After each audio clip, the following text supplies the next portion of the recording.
Beruntunglah orang tua Anda yang telah wafat meninggalkan anak-anak seperti Anda.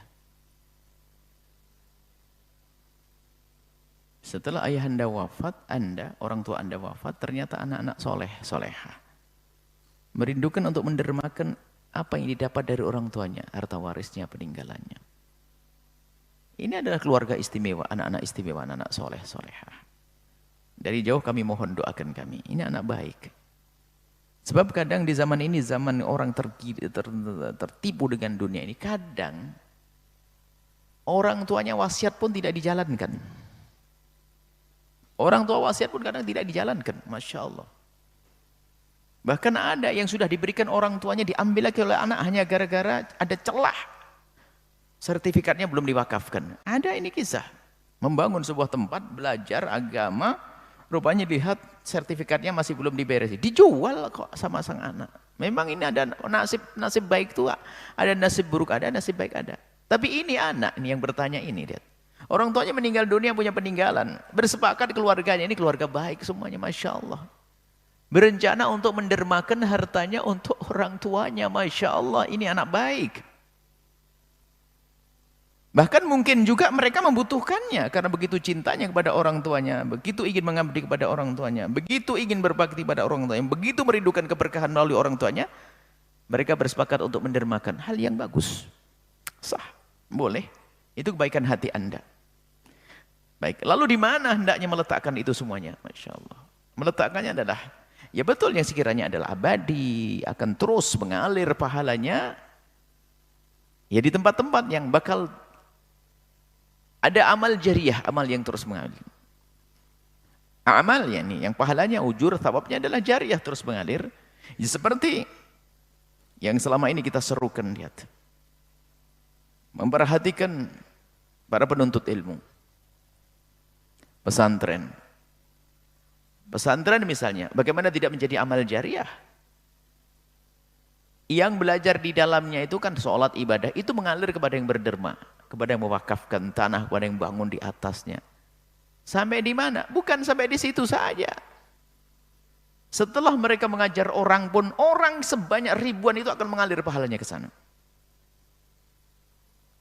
Makanya kami himbau, arahkan kepada tempat-tempat seperti itu. Tempat yang bakal membenahi umat, membenahi manusia, membenahi akhlak, membenahi keimanan. Letakkan harta itu ke sana. Dan yakinlah bahwasanya setelah itu Allah akan berikan kepada Anda luar biasa, kebaikan yang luar biasa. Berkat bakti Anda kepada orang tua. Karena ini dinilai sebagai nilai bakti. Akan berkah hidup Anda, nggak akan susah, akan dimudahkan oleh Allah semuanya. Jadi himbauan kami ada ke tempat-tempat seperti pesantren. Dan ini yang sering kami serukan, pesantren. Kemudian juga masjid, tentunya dengan harapan masjid yang sekiranya bakal ramai. Jangan latah bikin masjid, nggak ada yang di dalamnya, biarpun dapat pahala kan, tapi ada masjid di sebuah tempat yang bakal ramai sekiranya. Seperti itu bisa bangun masjid, karena masjid dipakai oleh orang-orang sholat terus pahala yang mengalir. Apalagi masjid di dalam pesantren seperti yang selama ini ya, hamba-hamba Allah yang bangun masjid ini tidak pernah berhenti santri. Para penuntut ilmu, calon ulama, dan seterusnya. Dan masih banyak, termasuk segala bentuk kebaikan, itu bisa saja Anda salurkan ke sana. Cuman memang orang cerdas, ya seperti yang bertanya tadi, kira-kira apa sih yang terbaik? Ya gitu, yang terbaik kiranya Anda mendermakan harta yang sebegitu, ternyata pahalanya tidak kira-kira. Nah, itu, yang terus berkembang. Terus berkembang. Kan amal disebutkan para ulama ada dua ya. Amal yang pahalanya adalah amal yang pahalanya terus qasirah, ibadah qasirah sama ibadah muta'addiyah. Qasirah itu pasti begini, pahalanya selesai. Misalnya, bisa saja harta itu Anda jadikan untuk ngumrahkan si A, si B, si C. Umrah tapi selesai. Ada yang muta'addiyah terus berkembang kayak pesantren itu. Terus berkembang tidak ada hentinya. Semua santri punya santri, santri punya santri, santri jadi punya santri. Masya Allah. Pangkatnya tinggi. Jadi kami himbau untuk diarahkan ke tempat semacam ini. Dari mana pertanyaan tadi? Dari Batam ya. Kebetulan di Batam kita juga ada program di sana. Ada program pesantren di Batam. Semoga Anda bisa bergabung dengan program yang ada di sana. Dan semoga Anda termasuk anak yang dipilih oleh Allah untuk menjadi anak yang berbakti sehingga mulia di dunia, mulia di akhirat. Tapi juga kami ingatkan kepada orang tua. Kalau ingin berbuat baik jangan nunggu kalau mati.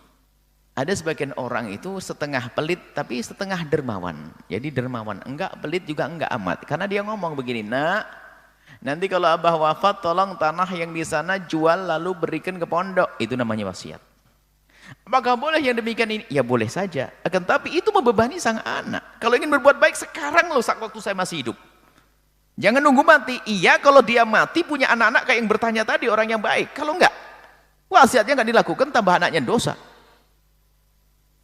Maka dari itu, kalau ingin berbuat baik hari ini, detik ini, sebelum malaikat Israel datang, biar langsung pahalanya nunggu kita di alam barzah. Jangan nunggu nanti. Sebagian orang itu masih bingung, mau berderma tapi bingung. Ya wasiat aja nanti aja kalau saya mati, nanti kamu beli anu nak ya ke sana. Oh, tak tanya tanah yang diberikan oleh orang tuanya ke pondok tersebut dihitung sama anaknya harga 5 miliar. Ya Allah, 5 miliar mau dikasihkan, dipotong kurang sedikit. 3 miliar aja. Musyawarah sama saudara, gimana dijual? 5 miliar, 2 miliar, ya sudah. 2 miliar kita pakai, 3 miliar kita serahkan. Kan lumayan, 2 miliar kan cukup untuk masuk neraka kan? Nah gitu. Karena begitu, karena emang berat malahan. Jangan. Jadi kalau yang berbuat baik, sekarang saya berbuat baik, nggak usah nunggu nanti.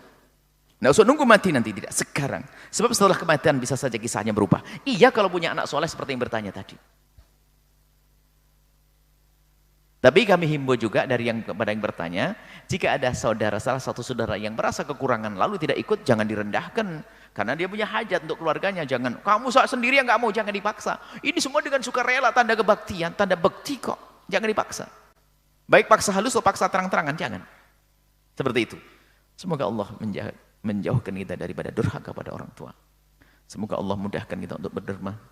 Dan semoga Allah menjadikan kita hamba yang dicintai oleh Allah, bisa memuliakan orang tua dan bisa banyak berbuat baik dengan harta kita.